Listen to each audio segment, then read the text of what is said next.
Hello there, ladies and gentlemen, welcome back to the pod. Please forgive my sick nasal voice in advance. And with that out of the way, let's not waste any more time, but rather, let's jump right into the 2022 October bundle and what it had in store for us.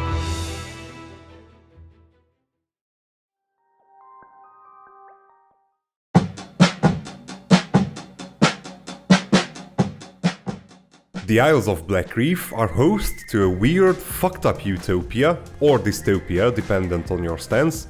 In the wake of some unknown events, time and space apparently went completely off the rails and keep looping a single day over and over again. Now that being said, the inhabitants do not reset on the same daily basis. They start each loop with their memories from the previous loop intact. I have no idea if they actually age in the meantime, but that's not even important for the time being. What's important is how this way of life has twisted the people. Morals, social norms, baseline code of conduct have all been thrown out of the window. The only thing left is the desire to feel. And just as addiction grows and forces one to take in more and more, same has happened here. People have reached a point where they just commit suicide for the hell of it, knowing all too well that they'll just be back for the next loop anyway. It appears our protagonist, Colt, has had enough of this way of living, and while he starts out remembering zilch, he finds reminders left by his past iterations, uncovers the ways of the Isles, and keeps moving forward, knowing only one thing: he has to break the loop. This is where you come in, controlling Colt in first person, reliving the same day split into 4 separate parts over and over again, until you figure out how to accomplish the loop breaking that you're not even sure why you want to accomplish, but you just want to do so. Gameplay is quite open to interpretation. You can either approach it in a stealthier, thief-esque manner, crouching past any and everyone to reach key locations, gather the intel needed, and slip out unnoticed, or you can go all serious Sam on this bitch, guns blazing, capping every last mofo, and you don't even have to feel bad for them, considering they'll just return the next loop anyway.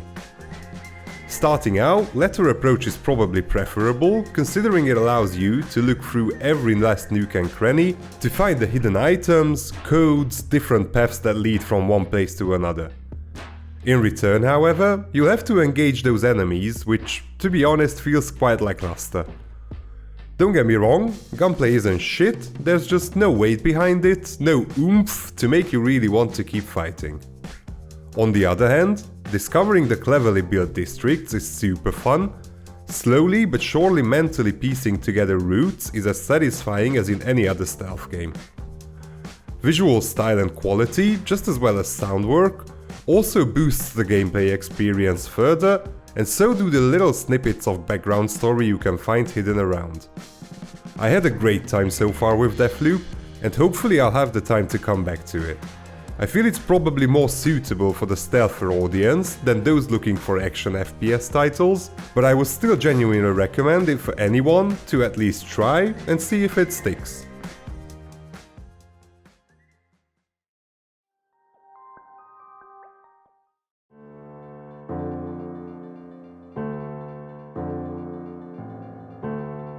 Disciples' Liberation takes us to the unwelcoming lands of Nevendar. Times of peace and prosperity are now, in fact, a memory, and have given way to turmoil and destruction, while a new war is looming on the horizon between the various peoples who populate this mystical land.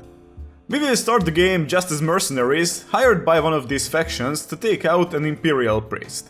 But things take an unexpected turn, and Aviana, the protagonist of Disciples' Liberation, and her childhood companion, a friend Orion, will find themselves catapulted into the mysterious and deserted fortress city of Yilian. From this city, which will be the nerve center of our operations, we will begin a journey through the lands of Nevendar, coming into contact with the various factions and peoples that animate them, trying to forge alliances, to counter events and restore Nevendar to its former glory. The heart of Disciples' Liberation gameplay is of course turn-based combat. While we explore the various regions of Nevendar, we will be able to launch into dozens of clashes to complete missions, free buildings and ensure their production, or more simply to level up characters and armies. Disciples' Liberation also keeps the exploration on the map unchanged, remaining faithful to the isometric view, with clearly superior results, especially in the terms of mobility and design. Although we will be able to bring us a limited number of units determined by our leadership level, we will be able to decide between dozens of different classes with dozens and dozens of unique skills. In this sense, the idea of being able to put some units in rearguard is very interesting. Although these will not take an active part in combat, they will be able to strengthen our troops in the field. The creation of the models and the game effects is truly exceptional, with an impressive level of detail that comes to reproduce even complex tattoos and decorative motifs on clothing and armor. By exploring Nevendar and forging alliances with the various factions, we will not only obtain resources with which to upgrade our fortress and equipment for Aviana and her traveling companions, but also plans to build various structures. In addition to the blacksmiths and the merchant, we will be able to build barracks that will give us access to the units of different factions. The higher our level of friendship with one of them, the greater the power of the troops we can enlist. Although it will be possible to make a mix of troops, the most powerful units will come only from the factions with which we have the closest ties. Although each unit has its own characteristics and abilities, the RPG aspects of the game will only be linked to our heroine, Aviana. We will be able to change her equipment, let her learn spells by choosing from 5 schools of magic, and we will have a 3 full-bodied skill tree to draw from to make her learn skills belonging to 4 different classes. It will be up to us to decide which path to take them. Orion and the other companions who will join us during our adventure will not have a skill tree and will automatically level up, becoming more and more lethal. They will still have 2 equipment slots that we can use at will. The storytelling and the writing of the missions are both of a high standard and will almost always provide multiple choices that will affect our results. The dubbing is also of quite an excellent standard, so much so that it is a pity that not the whole game has been dubbed. In short, Disciples' Liberation presents itself with an excellent product from all points of view, capable of maintaining the classic style of the genre, but presents with a new appeal in step with the times, thus managing to please both fans of the series and the genre, as well as younger gamers.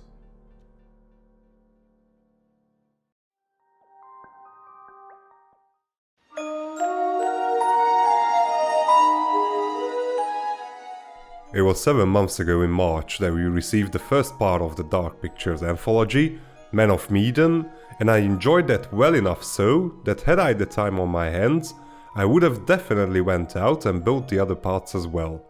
Luckily, that wasn't the case, so I now don't have duplicate copies on my hand and instead get to go into part 2 Little Hope under the banner of Spooktober.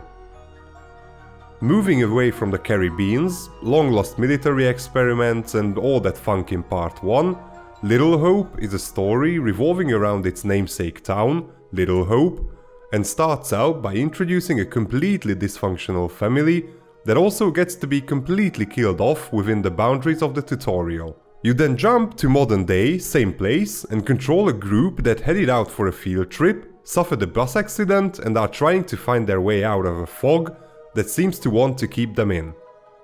Cherry on top, our 5 protagonists are the spitting images of the members of the family we saw burn earlier, and other people from even further back in time that they come across through visions they seem to be having. Without getting into any further detail, safe to say that so far, the story of Little Hope is just as intriguing as was the case with the Men of Medan. Same has to be said about sounds and visuals. Even if I have to say, graphics seem to be just a notch below that of the previous entry, they are still a pleasure to look at. My 2 main concerns back in March were with the QTE sessions and controls, so let's take a look at that front. Unfortunately, QTEs are still present, but this time around they seem to be much milder, and I haven't failed a single one yet. It's worth noting that this might just be due to me playing with keyboard and mouse this time, but either way, I haven't had to feel bad for missing something impossible, which is a great advancement. As for controls, there's still the occasional clunkiness due to how the camera angles are set, and I still wish we could rotate the viewpoint. Oh well, hopefully third time's the charm and part 3 will solve this. Altogether, I can pretty much just repeat what I have said a few months prior. I'm certainly going back in to get to know how the story ends, and now I know that even if I don't buy part 3, I might end up getting it sometime soon in an upcoming bundle.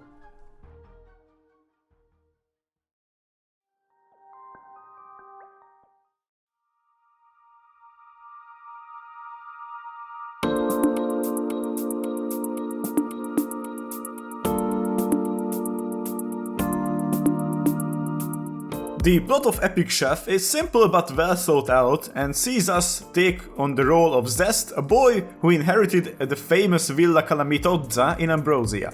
He is thus forced to reach Ambrosia, but his entry into the city is not at all easy, and our hero will soon have to deal with the tremendous bureaucracy of the city and the incorrectness of the city guards. After many problems, we will still be able to take possession of the villa that was left to us, and we will get to know the citizens of Ambrosia, their tastes, their habits and customs. In particular, we will soon discover their passion for cooking, on which the story will focus.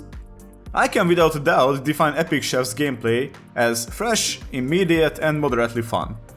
Epic Chef is an open-world crafting title, but perhaps this definition is a bit limiting. In fact, within the title we will have to deal with more elements. First of all, of course, the culinary challenges will be our obsession, because it is precisely thanks to the latter we can become a real celebrity in Ambrosia. Obviously, the improvement mechanics of Villa Calamitozza could not be missing. Improving the structure of the villa and building new buildings, like the mill, the sawmill and so on, will help us to get access to new ingredients and new possibilities, because at the end of the fair, everything goes around the kitchen. And here, once in the kitchen, we can give free rein to the imagination and create delicious dishes using even unconventional ingredients, like if you have a log in your hands, no problem, you can put it in and make a soup out of it. However, we must not think only of creating dishes for the inhabitants of Ambrosia, because by eating our own dishes, we will be able to increase our level and access increasingly demanding and profitable culinary challenges. Each dish that we prepare will then be judged on the basis of a particular characteristic that we must necessarily satisfy in order to win the various challenges. In short, Epic Chef is very varied and offers the player a lot of things to do. Boredom is certainly not a problem of the title, but my main problem with this game is the conversations are just so fucking long. After a while I just didn't care and skipped the whole convo. Also, the speed the character moves with, for me, is a pain in the ass, but apart from these issues, the game is solid and I will suggest trying it out.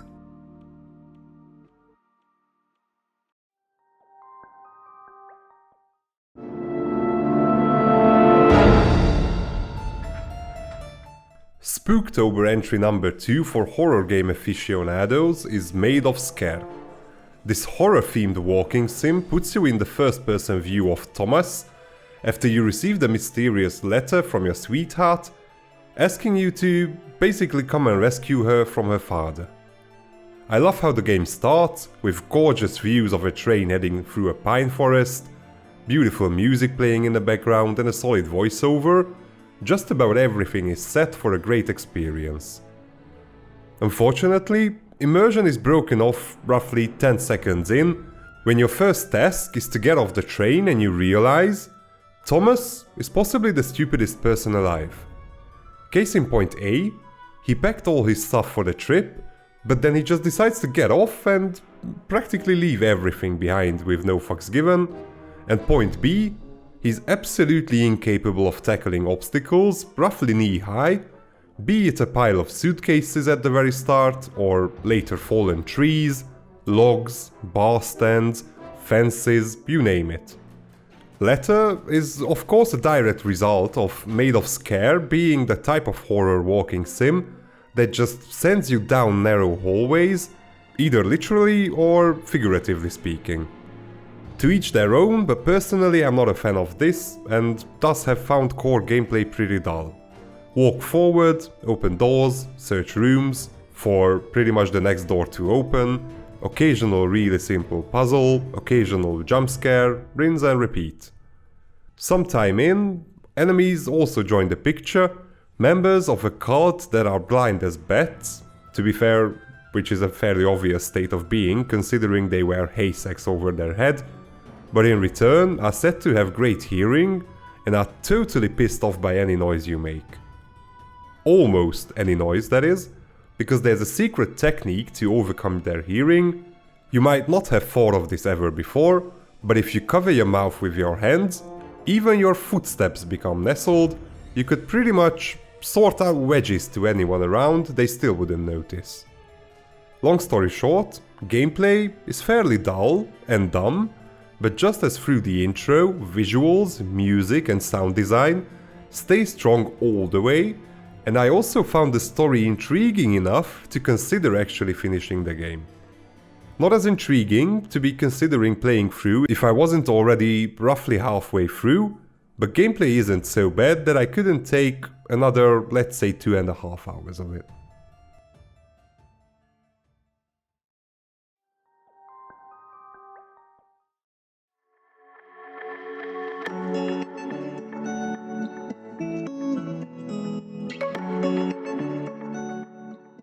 Golf Gang is basically a video game mini-golf, with all the impossible courses and wacky gameplay tweaks you can do in digital spaces, but then being a race at the same time.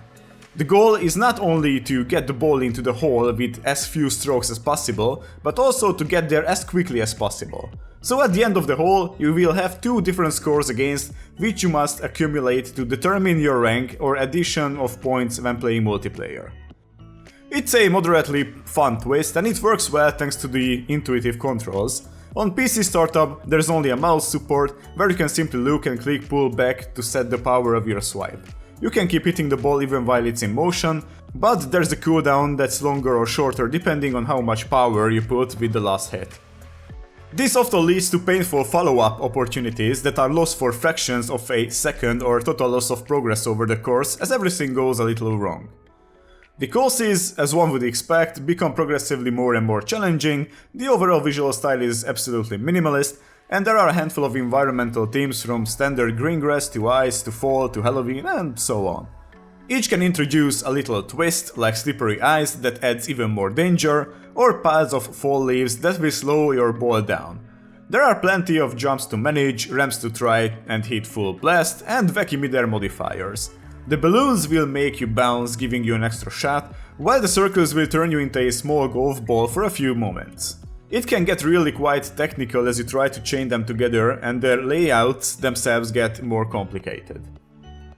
The main issue with the game is the lack of multiplayer. I could only find one dude or dudette whom I could play with, and this game is something that you enjoy in small bursts, like an hour or 2. But at least it's a different experience, and it makes the game stand out.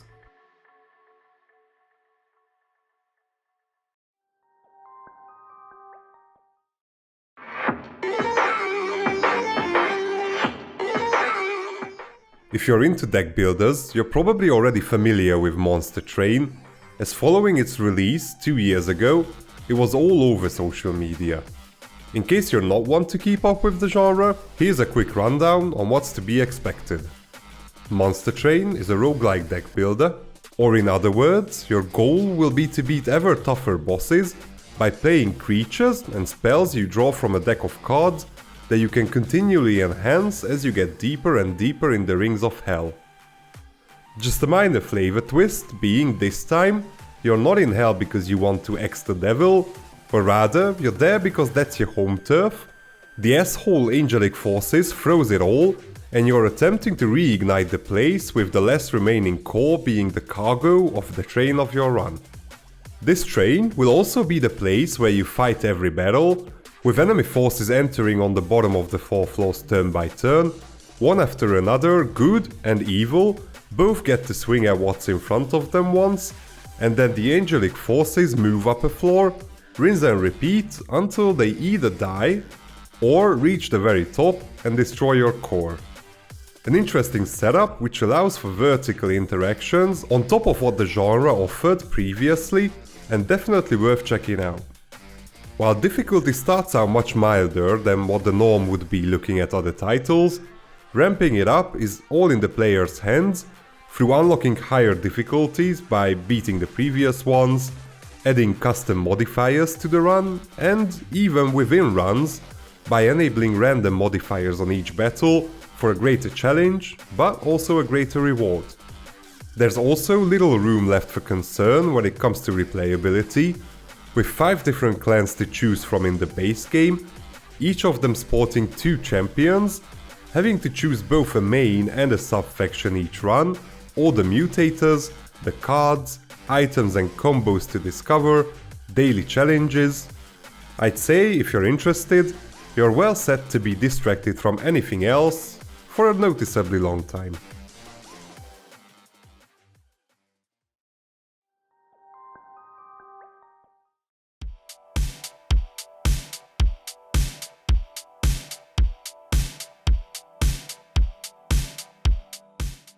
Railroad Corporation is a management RPG title developed by Corby Games, which puts the player in the shoes of late 19th century railway tycoon. The title allows us to create and maintain a real commercial empire based on our very personal railway lines and our trains, which we will have to build and organize in the best possible way to obtain the maximum possible profit, starting from a simple builders up to becoming the new owners.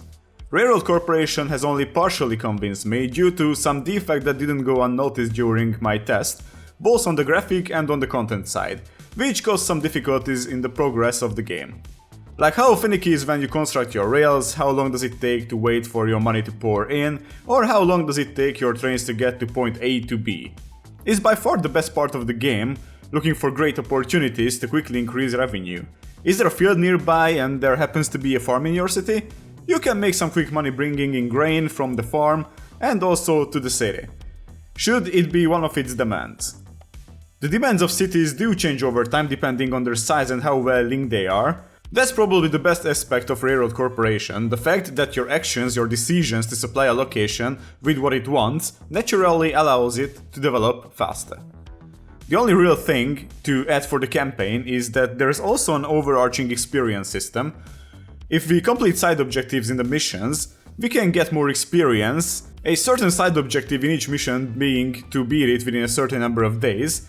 This experience is then used to unlock further benefits such as lowering the cost of tracks, increasing revenue from passengers and mail carts, reducing the monthly cost of buildings and so forth.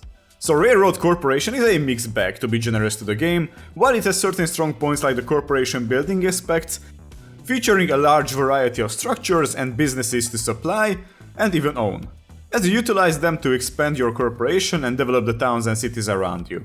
The problem, however, is that fundamental basics like even building your tracks is finicky at best, most of the time just plain annoying. Sadly, the good won't overtake the bad, though I have to say, it did steal a couple of hours from me.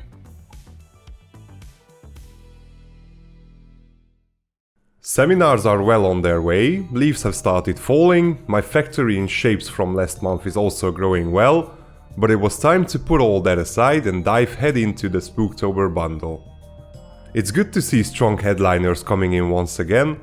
Deathloop and Monster Train are both worthy poster children, but I don't think the Disciples franchise needs much introduction either.